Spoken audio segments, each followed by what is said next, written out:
Hey up everybody, how we doing? Happy Sunday to everybody, and I hope you're all having a nice weekend. Just thought I'd check in, and been nice to have the chance to do another couple of videos whilst I've been off. I'm feeling a lot better now, and clear of the old virus, and yeah, just thought I'd show you the new fleet member, and nobody's guessed it correctly, I don't believe, looking at the comments. So yeah, but first off, say the car is here. It stood right behind me, and it is going to be going back to the specialist that I bought it from, because I did go for a quick drive in it yesterday, and it failed in spectacular fashion, and the head gasket's gone that badly it's virtually hydrolocked. So yeah, and it burnt through 30 litres of coolant in about 15 minutes, even with me running it on the drive. So it is all going to be covered under warranty, because it's a brand new rebuilt engine that's in it, and I was happy to kind of be a part of it when it was going together before I agreed to buy it. So without further ado, let's come around this way. And there we have it, a 1996 Jeep XJ Cherokee Limited with the fuel efficient 4-litre engine in it.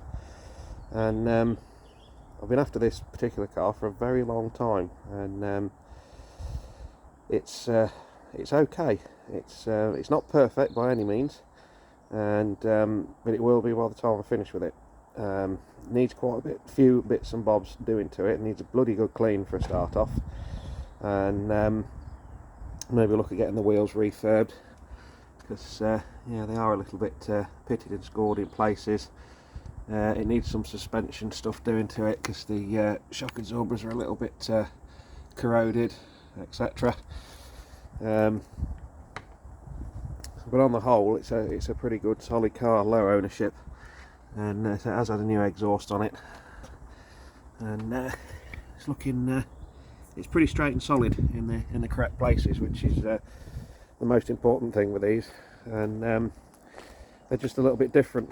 And I've been after a big 4x4 for a while, because my parents have recently bought a caravan, and it's an ideal tow vehicle. And when I found out that this was going to be going to a new home, I couldn't resist it. So I suppose you could call this a replacement for the Alpha 90, but maybe not. It's going to be a permanent fleet member, and I still may replace the 90 when it comes. But on the whole, it's pretty good, and it's just a shame the head gasket packed up yesterday, and I'm not even going to attempt to start it, because well, it absolutely filled the road with smoke yesterday, which was pretty spectacular. And I'll head on inside. It's all very nice. As I say, it just needs a good clean, all the carpet shampooing and the leather feeding, and there's a few extra bits and spares and stuff that come with it. And yeah, it's pretty good. Yeah.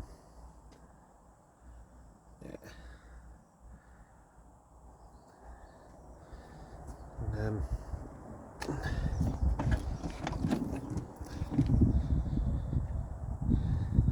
I think it'll be ideal. Have a bit of a laugh, and on these 4-litre engines, the big straight 6, the old AMC, I think it's 265 they used to call it, and pretty much unbustable. So this car's done about 160,000 miles, and the reason why the engine was rebuilt was because I've got a few of my tools now. I've just put a couple of bulbs in the back.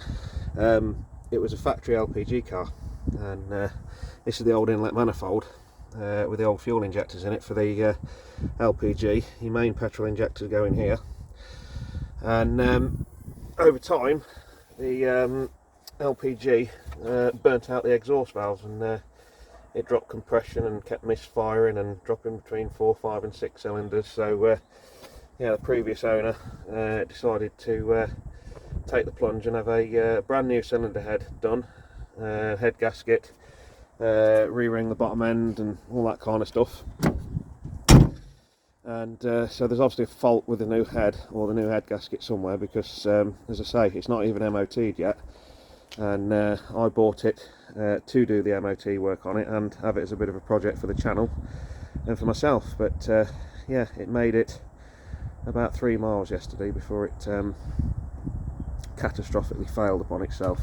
So yeah, not best impressed, but it's going to be going back to the company that done it, and they're going to be sorting it out for me, which is mighty fine. We'll do this one-handed. Let's pop you down a minute.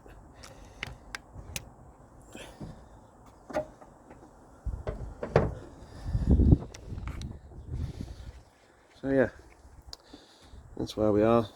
I don't like that battery cable, that battery tie down is crap. So yeah, it's another inlet manifold on it off of an earlier one, I believe, which is no problem. And say, relatively new cylinder head, but it died pretty much spectacularly yesterday. But the beauty about it is there's been no oil or water mix or anything like that, which suggests to me that the head gasket's gone between 2 cylinders, or the head's cracked, which I hope it ain't, because we've got to try and source one, because they're getting quite hard to get bits for. But yeah, conventional distributor, oil filter's nice and easy to get at. Not really a lot to say about these, apart from they do sound pretty good. And there's one kind of performance modification we did do. We put a stainless steel header on it, which is 6 into 2 into 1. Kind of outflow and dissipate heat a little bit, because these big 4 litres, they are quite crammed in under here, and they are quite susceptible to heat. And considering the radiator's not very big at all, they need all the help they can get. But say, apart from that, it's all pretty darn good. A quick look underneath. You know, so I'm going to replace a lot of the suspension parts, not necessarily because they're worn out, they're just looking a bit tired. And it'd be nice to get some new bits and bobs under it, maybe put some fresh UJs and shafts in it, and detail all the underside. And it does need a little bit of paint work doing as well, so I might look at getting that done. And the idea is I want to try, because this car as it stands is completely as it left the factory, and I want to keep it that way, because the amount of these that have been trashed going green lane in, and you know, off-roaders and all that kind of stuff. I might do a bit of off-roading in it, but the idea is to make it and keep it factory standard, and use it as one of my show vehicles, and purely for a bit of an investment as well, because these things are absolutely rocketing in value. And this one wasn't cheap. I'm not going to tell you how much I did pay for it, but yeah, it is what it is. So that's where we are with the Jeep at the minute. And thanks to everybody that said I had a go at guessing what it is. But yeah, so this is the Jeep, and I hope you all enjoy following its progress along. I mean, the paintwork, it's mirror straight down the sides, it's absolutely beautiful. I hope you enjoy following along and doing a few bits and bobs with it. So the Granada's out down there because it's a friend of mine's wedding in a couple of weeks, and I've also had to take it out of the barn where I keep it, because I forked out on a new kitchen for home, and it's being delivered next week, so the Granada's had to come out anyway. So that's where we are with that, and yeah, thanks very much everybody. I'll speak to you soon.